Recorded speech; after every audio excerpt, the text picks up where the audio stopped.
All right. So anyone want to throw some answers up for either of these two questions? I don't want to throw up my answers because they'll give away the game. Because there's a reason I'm asking you these two questions hand in hand, but I will put my own answers up here. First off, me and people / communities. All right, what are some of the things people have? How do you define yourself? There aren't right answers here. Complete extrovert. Extrovert. So that's one. I'm gonna put up. I'm just gonna put up us and then people. So us with extrovert. What are some others? Introverts on the other side of extroverts. We've got introverted, extroverted. How you go about interacting with other people. I'll put up for myself, I identify as a man. Man, woman, non-binary, however you choose. That is one that goes up there. So gender is another one. Moral ambiguous. Morally ambiguous. Say exactly what you mean by that, because I think you're right on this.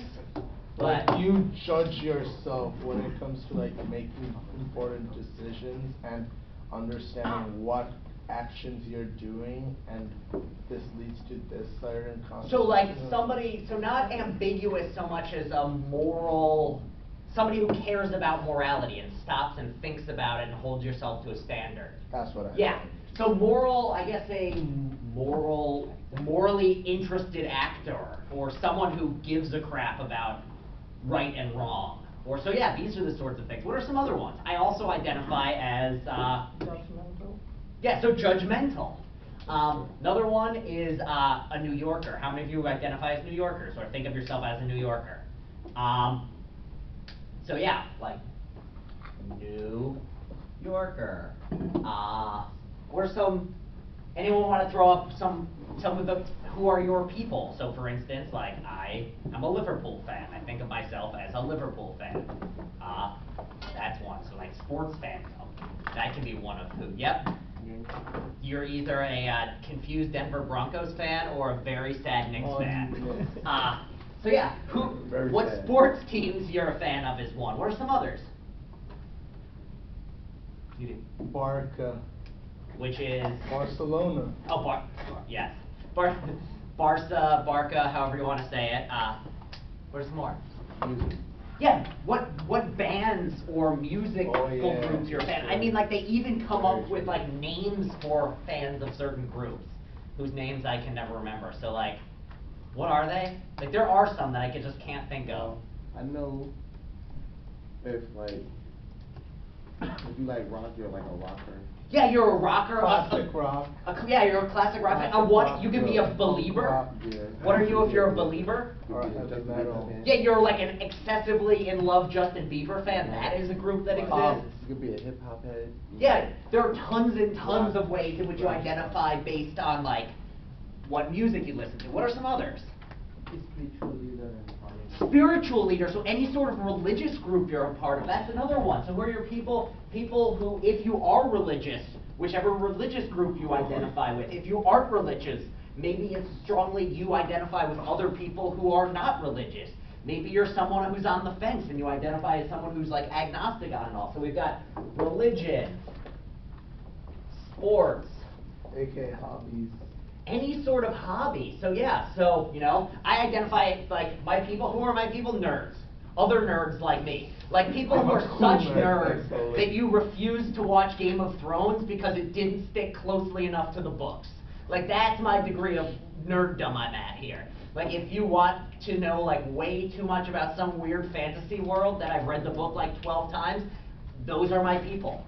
So you first read the book, then what? I read the books, and then I watched the first 3 seasons or 4 seasons of the show and started really disliking it and put it down and refused to finish the show. And like, am still holding out that George R.R. Martin actually finishes writing the books before he dies, which is like a thin hope I have, but it is out there. But Oh, yeah, finish up. Professor, this happens to them every other novel which was like That's Converted true. into movie. Oh yeah, Yeah, absolutely. It's true. really Blah, hard. blah, blah, blah. It's really, really hard. But yeah. So I feel Like like I- it's like a. I'm also one of those people who always says the book is better, except for Lord of the Rings, because I just didn't like the way that those books are written. I just don't enjoy his writing style. Not that I don't think it's great. I just don't enjoy his writing style. But generally, I'm definitely the person who's like, the book is always better. There's more. So that's another. But people are the other like snobby people like me who refuse to watch the show because the book is always better.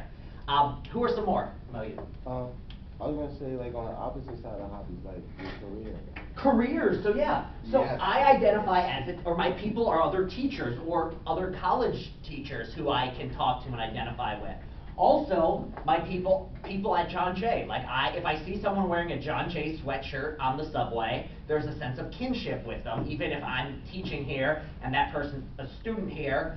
Or even CUNY in general. I feel like anyone who has experienced the interestingness that is the CUNY system, there's some sort of commonality here between all of us. We've all seen on the inside the bureaucracy, but also the desire to get people in education, and the good side and the bad. Like these are other ones. So our careers, our schools. I mean, why is it that like college sports are so popular? It's because people still root for the college they went to years and years later. Like most of the people who are, rooting for the Alabama football team aren't current students at Alabama. They either live near there, or have family who went there, or they themselves went there like 50 years ago, but they still care because they identify with their school. Presumably what borough you live in, there's some sense, or what neighborhood you live in. So these are the sorts of ways in which your people, and so either side, you got who you are and what people you identify with. I'm sorry to cross the I'm sorry to cross the thin red line.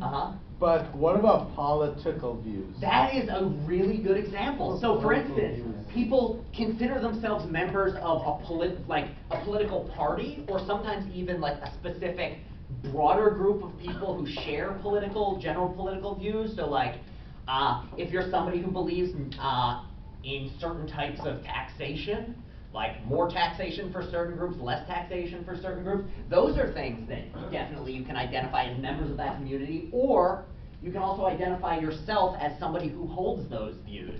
So for instance, if you meet, think about in the election, you have politicians, first off, you know exactly which party they're running for, but also they identify as like a moderate, or a socialist, or evangelical, or you name it. These are ones, or like a third party candidate in the United States, or, yeah, so these are the things we're talking about. So does anyone see why, have you started to see why I have them up here together? What's the connection? Yeah, in many ways, who you identify with, now there are certain ones which, like, are more personal characteristics. So like, if you're an extrovert, that doesn't necessarily mean you have to think of yourself as extroverted with, like, associated with other extroverts. But in other cases, a lot of times, who you think of who you are as, that's a terrible sentence, but you understand what I mean. If you think of yourself as a New Yorker, part of what it is to think of yourself as a New Yorker is to think of yourself as part of the community that is New York City. If you think of yourself as a Knicks fan, like if you define yourself, I'm a Knicks fan, you think of yourself as part of this bigger thing, the Knicks fans. You don't do it alone in your room. There's the sense of like, you talk to other Knicks fans. You can find people of similar interests, or any sort of hobby, or any sort of political group. If you say I'm a Republican, you're not just saying like I alone, it's rather that I am a part of this bigger group. And in the same way, to be a part of this bigger group is to identify in that way. So these two are really closely linked together. To define yourself in a certain way is to be a part of as a part of a group or a collection of similar people, and on the other side, it runs the other direction. So for instance, New Yorkers, what are some things that New Yorkers have in common that define you as a New Yorker? And in some ways it's simple. Like, what's the defining feature of being a New Yorker? You live in, specifically though, I feel like there's something about, if you were to find out somebody said they're a New Yorker, but they're from Albany, there's some sense in which you're like, you're not a real New Yorker. Yeah. That's not real New York. You're an upstate New Yorker. Yeah. you have visited the Statue of Liberty more than once. I actually don't know that's a defining Never. characteristic. No, yeah. Like, I have never been to the Statue of Liberty. My dad grew up in the Bronx and lived there for like 40 years. He never saw the Statue of Liberty. So I feel like there's some sorts of things, sorry. but I feel like there's some ones that like, you can't give like a hard definition for a New Yorker, but there's certain general things that you find in common about being a New Yorker. Everyone had at least once in their lifetime 99 cents pizza. Yes, Oh, absolutely. yeah, I think that's 99 true. cents. So like there's certain things, or if you say, like it's not that you have to have had it, but if somebody says, yo, you want to get a 99-cent pizza? Like everybody who's lived in New York knows what you're talking about. Somebody from outside, like it's a thing to New Yorkers, you dig, before you jump out of your skin. No, I already got a really good one. Yeah. You have taken an MTA bus or the subway. Yeah, so subway or bus, I feel like that is a defined, like it's very, unless you are so wealthy that you have your own driver, generally and I feel like in New York, like if you are that wealthy that you have a driver everywhere you go and you've never ridden the subway or the bus, there's some sense in which like you probably aren't identifying as the New Yorker. Like there's something about like we all know like, let's think of one. I'm trying to think of actually how it goes. I got it. If I go, wait, let's see if I can hum this and see if you know what words I'm saying. No, I can't do it, but, okay, think to yourself. The doors on the subway have opened and the train's getting ready to leave. What happens now? The sound. The sound, and specifically, what does it sound like? Stand clear of the closing doors. There. Yeah, stand clear. Like if I were to just play you the tune, all of you would know what it is. Beep, beep. Or another one is like the speed at which you walk. Like you all walk, I'd be willing to bet most of you walk pretty fast, and I'd also be willing to bet none of you ever look up. Like, and when you're walking in this city, you never look up at the buildings. Like that is a good sign of a New Yorker. Also, if I tell you Text all Times the Square, time. what is your response? Tourists. Tourist, or like if you ask somebody who's not from New York, Times Square, they go, oh, okay. You ask a New Yorker, they just go, ugh. Like that is the definition of generally somebody from New York. Most New Yorkers, you tell them, like, we have to go to Times Square, and then they all throw up in their mouths. Like that is, these are the sorts of things that I feel like tie us together. Is there's a sense in which, like, or being a Knicks fan, like there's a sense in which if you are a Knicks fan and you know other Knicks fans, you know that they have suffered with you, and the two of, like, you have a bond here of people who have gone through a degree of emotional pain and disgust and annoyance that other people in that group can share with you. Or like if you are a CUNY student, all of us have gone through the problems that are CUNY First being a pain in the ass. Like, CUNY First in a lot of ways was great because it allowed transcripts and things, but it is still very much, like, it used to be the case that if you like tried to transfer from a community college to a 4-year, you had to like get a new system, and it was very, very, very difficult. Now it's gotten easier. The problem is that we still have like, you know, the fun CUNY First that is once you try to log in. To use some next link. Yeah, so we've all had it where it's just like randomly it's down, or it'll say like page not found, but then if you Yeah. reload it, it'll take you there. Like, Or the one in which it won't log you in from the John Jay page, you have to go like via some school you've never actually been a part of, like we've all experienced this, and these are the sorts of things that like define us and define our community. So there's a sense in which community and selfhood are very closely linked. I mean, I can think of some like New York stuff too, like the food. Yeah. Like, and the stuff that you see on the sidewalks, like advertised, like compared to any other place. Like I've been like in a couple other states, but like in terms of like New York City, is way different in terms of like what you see on a street corner. Absolutely, yeah, New York. Also, the utter disregard we have for crosswalks and stop signs in the city, those are other, like, there are things that define you as a New Yorker which you might not even realize. Or like, the relationship you have to, like, we all know all the unwritten rules of, and a lot of this is the norms that we talked about a few classes ago, we all know all the unwritten rules of the subway. Like, we know that you don't, like, sit next to someone when there are other seats. We know that you're not supposed to hold the door unless there's visibly somebody coming. You don't just like be a total pain in the ass on the subway. If somebody's playing a loud music, you don't actually tell them to stop, you just look at them funny. Yeah. And get kind of pissed off and grumpy about it, but you don't actually do anything. So these are the sorts of things. So, why are we talking about this in this class? Why are we talking about how you identify yourself and what communities you're a part of in this class, given everything we've talked about this whole semester? Identity? Yeah, so identity, and what about it? Like you're identifying yourself when it comes to like cyber security or like anything that is related to technology. Yeah, so here's one bit, is how you identify yourself in, and how you identify what communities you're a part of has changed and altered somewhat based on technology. So for instance, let's go back to 200 years ago, and let's look at the community side or this side. How would you have defined yourself 200 years ago? Some of them will be similar to things today, but not all of them. So for instance, imagine you were born where you are born now. What things are going to be the same, but what things might be a little bit different? Okay, so different wise, it's like, there are like so many like the prices are like cheaper as you would pay up, like say like a New York taxi, for example. Like, I'm just saying, wait, hold on. Oh yeah. No, don't worry about it. Sorry. So I'm thinking of 1970s, I'm so sorry. No, don't worry about it. So like, if we go back in time, there's a lot of things, like if you were born in New York City, like 100 years ago, there's a sense in which you're still a New Yorker, and that's still a community, but there are other ways in which things are a little bit different. Like, in my opinion, like, if I was in New York in, like, 1900, I'd probably be driving, like, a Ford.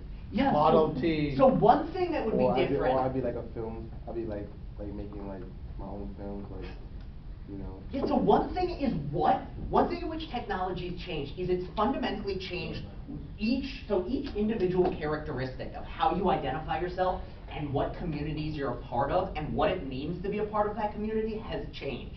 So like, for instance, these days I feel like part of the New York experience for a lot of people is every once in a while you have zero desire to leave your apartment and you order food, which is brought to your door without ever having to speak to someone, because at least I bet every New Yorker at least once a year just can't handle having to cook or having to go out, and they just use Seamless or DoorDash or Uber Eats or something to get food brought to them. And like, the whole experience, 0 words are exchanged. Like, that is a part of the New York experience now that wouldn't have been 50 years ago. Even 20 years ago. At the very least, like 20 years ago, you had to talk to other human beings. Now in New York, you don't really have to. Also, like, what it is like to ride the subway has changed. But more than that, what are some other ways in which just the existence of technology has changed not just what each of these is like, but how we even define our communities, or how we define ourselves, or what sorts of things we're able to define ourselves as? So for instance, 100 years ago, what was going to determine what communities you were a part of? Almost entirely. Income, but, so tied in with, it's going to be income, jobs, but there's going to be limits placed on what you can be or what communities you can be a part of by what? Sorry to say this, but what about race? So race is definitely a part of it, and that ties in with, and this is one that's still today, part of it is like what your race is, how you identify, how other people treat you. It's very much a matter of your community and how you self-identify. And some people identify closely with it, some people don't. Some people are forced to identify with it closely because other people treat them a certain way. Other people because other people are generally like, oh, whatever. And where you are, how many other people are like you, that's a very good example. No, because like during the post-World War II era, many of the European immigrants, especially the Italians and the Irelands, like jump onto the ferry and then go to Ellis Island to check in. Yeah, so that was actually a little earlier. That was like late 1800s. But yeah, this is one of like, here's another one. And part of what it is to be in New York, I think as well, is just be used to interacting with people whose race and culture isn't the same as your own. Like, I feel like that's another, like, it's very hard in modern New York. And most Italians live in Bensonhurst on that time, so. Yeah, and that's the one thing historically very different was in terms of, and this is actually a nice little segue into what I was the answer I was looking for, which wasn't questioned very well, but, Right. well, we'll finish this up. Well, I would say also is, maybe what would be different about being in New York like 50 years ago is, the way you apply being a New Yorker. Like 50 years ago, like being a New Yorker might have meant, like, always being on the go. But in 50 years, now being on the go might be like to, college or to your job or to, but 50 years ago being on the go might have meant like going to a ballroom dance or Yeah. going to listen to, somebody speak on the radio or. And so what's the major difference? So in the background to all of this, both the case of like the fact that you used to be able to point to, and it's still to some degree the case, like today there are still parts of New York City where like you can point to it and say most of the people who live here are blank or from blank country, but it's less than it used to be where it was like almost entirely based on like what ethnic background you had. And in this case, when it used to be on the go, and you were going to the dance or you were going to, a ball game down the street, versus now on the go means something like, you might go upstate for college or might go across the city for college. What is the major thing? What is changing here? Communication. Communication and also Technology. technology, and what is it making? What is it changing? Remember, think back to one of the earliest classes. I said one of the major differences with technology is, The way it was innovated. and then what, with the innovation, what is it changing? It's changing the. Distances, sizes. It used to be the case with community, the number one determining factor of what communities you were a part of and could be a part of is where you were born and where you lived. So for instance, these days, like, sports are a nice clear example. What, even today, is the number one determiner of what sports team you follow? Most contacts and where you come from. Where you live and where you're from. Why is that the case? Well, it's because if you live in New York and the main way you interact with sports is talking to other sports fans, and the local radio stations are mostly talking, and you get, say, your news from the local radio station, the main way you get that information is through the radio, and then they're going to be talking about New York teams because that's the ones that most people care about. And if you go to a game, you're almost certainly only going to be going to home games for your team because travel, like, you wouldn't get on a bus and be like, all right, I'm going to watch a game in San Francisco this evening. Like, that wouldn't make sense, or something like that. Yeah, I mean, I think to answer your question, I think it's about to ask. I think it has to do mostly with the idea, like, similar to nationalism, like, which is about this idea of having pride in where you come from, but it's not necessarily just about where you came from, because it could be like you came from, Europe, or you came from Spain. It doesn't matter where you came from. It's about the pride in being from. Yeah, so and this is exactly the thing where community, like, if everyone in New York City never talked to other New Yorkers about their shared experience, or never interacted with each other, there wouldn't be that sense of community. So there's a sense in which it's about what you identify as and choose to care about, while also where you are puts limits, and who you're talking to puts a limit on what sorts of things you can care about and talk to. So